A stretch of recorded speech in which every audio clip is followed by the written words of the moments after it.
The white person in America is the majority. There's a white power structure. Every president up until the current one has been a white male Christian. We've never had any other. Clinton said he was the first black president. Well, remember? you know that was metaphorical, and you know that to be true. So you know that happened. Look, we're going to take a quick break. When we come back, I do want to ask you about your matchmaking service. I find it quite sad, quite pathetic that you will not condemn the death of the person you call a dirty little mouth or dirty mouth little Jew, and you find it funny. Yeah, I do find it funny that you're trying to, you know, why don't you worry about some of these white people that are being slaughtered almost every day? I worry about people who are denied justice. And the greatest way to deny somebody justice is to kill them, and you won't condemn somebody who killed somebody who you refer to as a dirty-mouthed little Jew. Every day when they're attacked. If you care about justice, you should care about justice for everybody, regardless of color or race. But we'll take a quick break. Yeah, but see, you're more concerned about Alan Berg because he's a Jew as well, and you're not as concerned about recent crimes that have happened. You don't know what my concern is of recent crimes, but you're the one involved with the ashes of David Lane and the man you defend. But I want to come back and talk about your white separatist dating service, and we'll open our phones as well at 877-367-2526.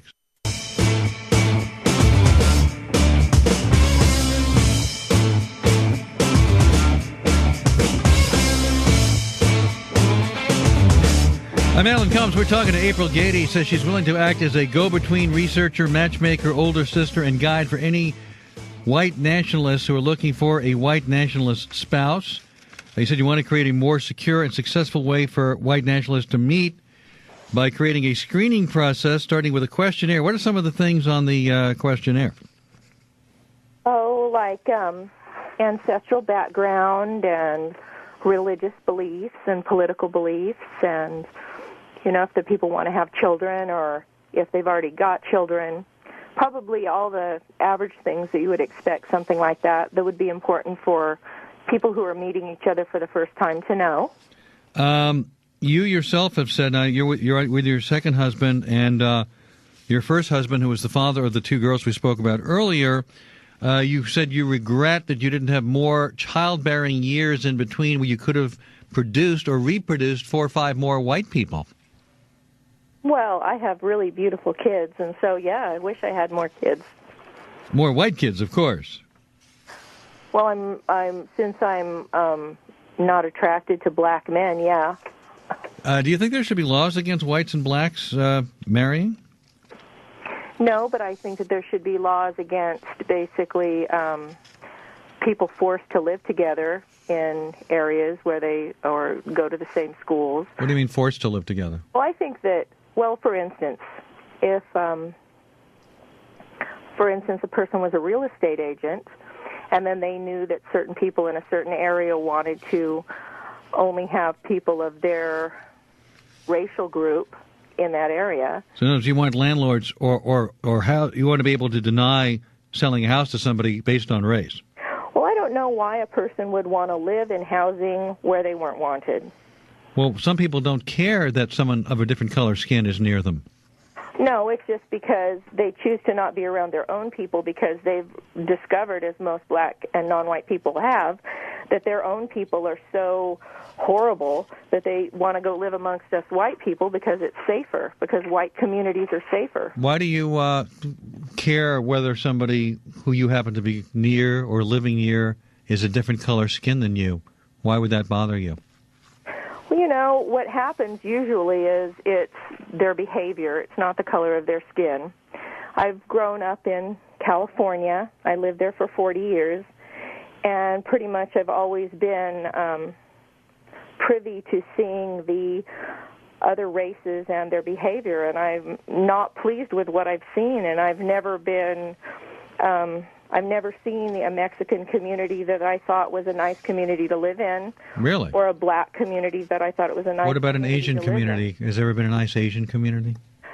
Well, I know that the Hmong people in the Fresno area seem to have a very close, they're farmers. They're and, okay? I think that they're I don't really personally have a problem with them, so I would want them to stay in their own area. I would do business with them, but I certainly wouldn't want them living next door. Is there such a thing as white trash? Yeah, I think so. So are there white people that you would find undesirable? Probably. What would you do if one of your daughters brought home a black man and said, here's my boyfriend? My daughters would never do that. How do you know? I know they would never do that because they respect me too much and what I believe. Well, maybe it's not about you. Maybe they fall in love with someone having nothing to do with you. Well, what people like you don't seem to understand is that, I mean, white people are the most beautiful people on earth. I really do honestly believe.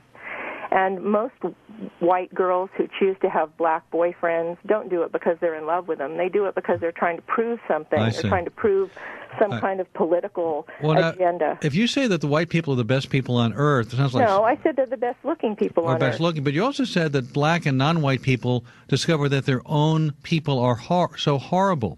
Yeah, that's why they always want to move away from them. So if that's true, you are a white supremacist. I mean, look at Tiger Woods. All the people that he dated, all those women, there wasn't a single black woman amongst them. But doesn't that make you a white supremacist? No. You're saying that blacks and non-whites discover play basketball better than whites on average. Well, you say that black. I mean, now you're serious. So am I a black separatist now? No. Well, you're a. Would you think you're a bigot?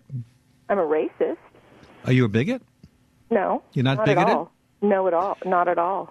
You say that when you say the black and non-white people discover that their own people are so horrible, then you are a supremacist. You think white people are superior. No, I'm just reporting the way that I see them behaving. I mean, the minute. But you believe that whites are superior. Black people I believe that as far as our community goes, that we have a safer community. Now, if you think that that's a superior thing, then you might be the supremacist. Are whites better than blacks? It depends what we're talking about. If it's talking about making buildings and governments and stuff, I would say yes, definitely, because you can see. Look at all look what happened in Haiti. Those people had, with modern techniques, they couldn't build things that could stand up. Yet there are buildings that are built by people in Europe. 600 and 700 years old. So you are a supremacist. You're a supremacist, not just a separatist. Let's be clear here. If you want to call it that, but I don't. I mean, it's not across the board. There's some races that are better at some things than others. All right, let's go to Lionel in Nashua, New Hampshire. Lionel. Hey, April, what up? How you doing, April? I'm doing fine, Lionel. April, have you ever been with a brother? No. Well, you know what they say, April, right? Once you go black, you never go back. And you know why that is because no white man would want you after you'd been with a black man. You white folks have them little dinky winkies. That's why you white girls want to be with them brothers. You know what they call women? You know what we call women who are with blacks? We call them mud sharks. And the little ugly babies they have are called. Oh my God! No, they're beautiful. You crackle bitch. All right, hold on, sir. Okay, well, you got under his skin, and he got under yours. No, he didn't bother me at all. But you are clearly a white supremacist. You're not just a white separatist, given the comments you're making. Well, I think everybody. Wasn't he a supremacist? Well, but whatever he is not relevant to what you are. You don't present yourself as just a separatist when you're a white supremacist. Best, I think. Well, I think everybody should think that their race is the best. All right, Mark in Buffalo. Hello, Mark. Hi, Alan. Hi, April. April, I'm a white man, and I'm going to try to make this quick because you've said a lot. First of all, I think you when you were speaking about the radio host who was killed, who was Jewish, you said that you felt that words could create genocide, and you basically were saying that his words could create genocide in a race, and that was reprehensible to you because it could create